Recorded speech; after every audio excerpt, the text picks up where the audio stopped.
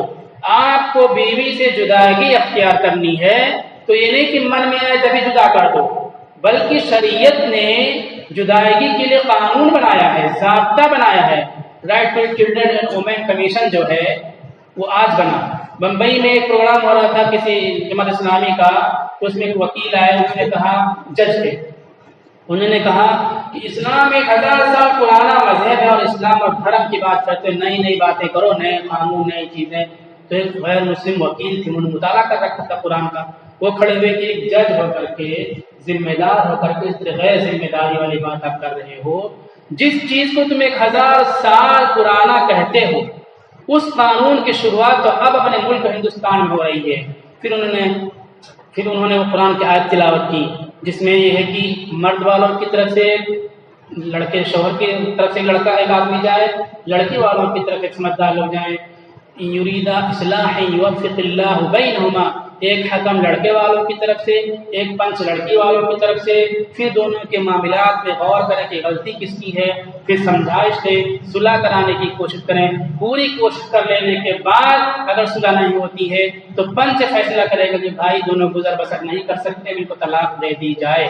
تو جب اختلاف ہو گیا اور طلاق دینا چاہتے تو من میں آیا طلاق دے دیا تھے، کوئی جانور ہے عورت کی جب من میں آیا طلاق دے دو، پنچ بیٹھا ہو، پنچایت بیٹھا ہو، کمیٹی بیٹھا ہو، مشورہ کرو، اس میں اپنی بات رکھو، لڑکی اپنی بات رکھتی ہے کسی غلطی ہے کیا معاملہ ہے، پھر صلح کا راستہ تلاش کرو۔ اگر صلح کا راستہ نہیں نکلتا ہے تو پنچ فیصلہ سنائے کہ طلاق دے سکتے ہو، بھائی جدائی کر دو، دونوں اپنے اپنی شادی کر لیں، ہنسی خوشی سے رہیں۔ یہاں وہی طلاق دے دیا۔ تو اللہ تعالیٰ کہتے ہیں یہ حکم جو بتلایا، یہ سزا جو بتلائی اس لیے تاکہ تم اللہ اور اس کے رسول کے حکموں کے مطابق عمل کرو۔ تم نے جاہلیت کے دور کے قانون کو لے کر کے، اس کی اصول اور رسم رواج کو لے کر کے طلاق دے دیا اچانک، اللہ اور اس کے رسول کی طرف تم نے نہیں دیکھا، اس کے حکموں کو جاننے کی کوشش نہیں کی۔ یہ سزا اللہ تعالیٰ سناتے ہیں تاکہ جب تم کوئی معاملہ کرنا چاہو تو پھر فوراً اللہ اور اس کے رسول کا حکم جان کر کے عمل کرو۔ یہ اب پتہ چل گیا کہ طلاق نہیں ہوتی ہے، اور اگر بھول سے بول دیا تو یہ گناہ ہے اور اس گناہ کی یہ سزا ہے۔ اگر بیوی کے ساتھ قربت کرنا چاہتے ہیں تو پھر غلام آزاد کریں، یا پھر 60 دن لگاتار روزہ رکھیں، یا پھر 60 مسکینوں کو کھانا کھلائیں۔ حضرت خولہ رضی اللہ تعالیٰ عنہ کے بارے میں آیت نازل ہوئی ہے۔ حضرت عمر رضی اللہ تعالیٰ عنہ کا بہت احترام کرتے تھے۔ کہیں راستے میں جا رہے ہیں، سیکورٹی بھی ساتھ میں ہے، سینک بھی ساتھ میں ہے، کیونکہ خلیفۃ المسلمین ہے، تو روکتی تھی، وہ فوراً رک جاتے تھے۔ ایک مرتبہ روک لے، راستے میں رک گئے، لمبی چوڑی بات انہوں نے خولہ نے کی کہ عمر تو پہلے عمیر تجھے کہا جاتا تھا۔ عمر ایک صحیح نام ہے، عمیر اس میں چھوٹا پن کا معنی پیدا ہوتا ہے، لاڈ اور پیار کا معنی پیدا ہوتا ہے۔ جیسے اپنے بچوں کا نام رکھتے ہیں، بہت اچھا نام رکھتے ہیں، پھر لاڈ میں تھوڑا سا بگاڑ کر کے بولنا چالو کر دیتے، اس میں پیار اور محبت چپکتی ہے، اور ساتھ میں چھوٹا پن کا معنی بھی اس میں پایا جاتا ہے۔ اسی طرح عمیر تم کو کہا جاتا تھا، چھوٹا عمر یہ کہا جاتا تھا۔ پھر تم اس کے بعد عمر بن گئے، عمر بہت زیادہ احترام بھی نہیں اور اس میں چھوٹا پن کا معنی بھی نہیں۔ اس کے بعد تم امیر المومنین بن گئے، خلیفۃ المسلمین بن گئے۔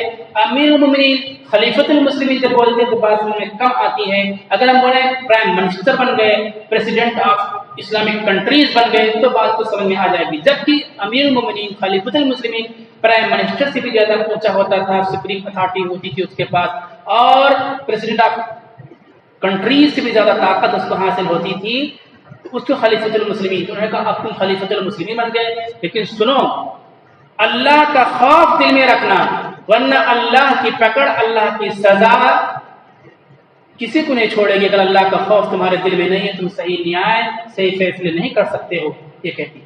پھر ایک مرتبہ جب اس طرح بات کی تو لوگوں نے جو ساتھ تھے انہوں نے کہا کہ ایک بوڑھی عورت کے لیے آپ کھڑے ہو گئے۔ حضرت عمر نے کہا کہ اگر یہ صبح سے شام تک مجھے روکے رہتی، یہ بوڑھی عورت، تو میں صبح سے شام تک اس کے پاس سے نہ ہٹتا، اس کی بات شام تک میں سنتا رہتا، صرف فرض نماز پڑھنے کے لیے ہٹتا، پھر آ کے بات سننا چالو کر دیتا، کیونکہ یہ عورت ایسی ہے کہ اس کی بات عمر کیا 7 آسمان کے اوپر اللہ نے سنی ہے۔ یہاں رک کر کے ایک دوسری بات معلوم ہوتی ہے، لوگ کہتے ہیں کہ اسلام یا مسلمان عورتوں کو بہت دبائے ہوئے ہیں، کیا یہاں نظام مل رہا ہے، کیا سسٹم، کیا چیز دکھائی پڑ رہا ہے۔ اللہ کے نبی سے خاتون بحث کر رہی ہے، مباحثہ کر رہی ہے، قانون کے بارے میں بحث کر رہی ہے، سماج کے بارے میں بحث کر رہی ہے، اور پھر اللہ تعالیٰ حکم نازل کرتے ہیں، قانون نازل کرتے ہیں۔ اور خلیفۃ المسلمین ہم نے بتایا کہ کتنا پاورفل ہستی ہوتی ہے، پرسن ہوتا ہے یہ خلیفۃ المسلمین۔ ان کے نام سے فارس اور ایران کے سلاطین کانپتے تھے، بڑے بڑے شجاع اور جنرل کانپتے تھے۔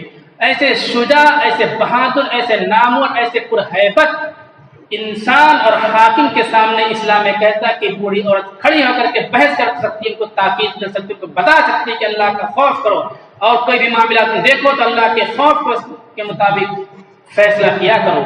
تو یہ اسلام نے عورتوں کو آزادی دی اور اتھارٹی دی ہے ان کو۔ تو یہ بات ہو گئی۔ اپنی بیویوں کو ماں، بہن، بیٹی نہیں کہنا چاہیے۔ اگر ہم نے بہن بیٹی کہہ دی، ہماری نیت یہ ہے کہ یہ ہماری ماں کی طرح حرام ہے، تو حرام نہیں ہوگی، لیکن کفارہ لازم ہو جائے گا۔ 3 طرح کا کفارہ بیان ہوا۔ اب اس کے بعد اللہ تعالیٰ کہتے ہیں جو لوگ اللہ اور اس کے رسول کی مخالفت کرتے ہیں، اس قانون کے اس میں سیکوینس میں اللہ تعالیٰ کہتے ہیں وہ لوگ رسوا ہوں گے۔ ماضی کا صیغہ ہوا استعمال پاسٹ ٹینس کہ رسوا ہو گئے، جیسا کہ اس سے پہلے کے لوگ رسوا ہو گئے اللہ رسول کی مخالفت کرنے والے۔ تو ہم لوگوں کو اللہ رسول کی مخالفت نہیں کرنی چاہیے تمام معاملات میں۔ اللہ تعالیٰ کہتے ہیں کہ ہم نے بیان کر دیا، واضح ہم نے اتارا ہے واضح آیتیں، اور کافروں کے لیے رسوا کن عذاب ہے۔ عذاب کی بہت ساری صورتیں ہوتی ہیں، ایک صورت ہوتی ہے جس میں رسوائی ہوتی ہے، اور ہم ان کو اٹھائیں گے جس دن تمام کے تمام کو، تو ہم ان کو بتا دیں گے جو کچھ وہ دنیا میں کرتے تھے، جو کچھ بتا دیں گے۔ احصاہ اللہ نے ان کی ایک ایک حرکت کو، ایک ایک ان کے عمل کو گن رکھا ہے۔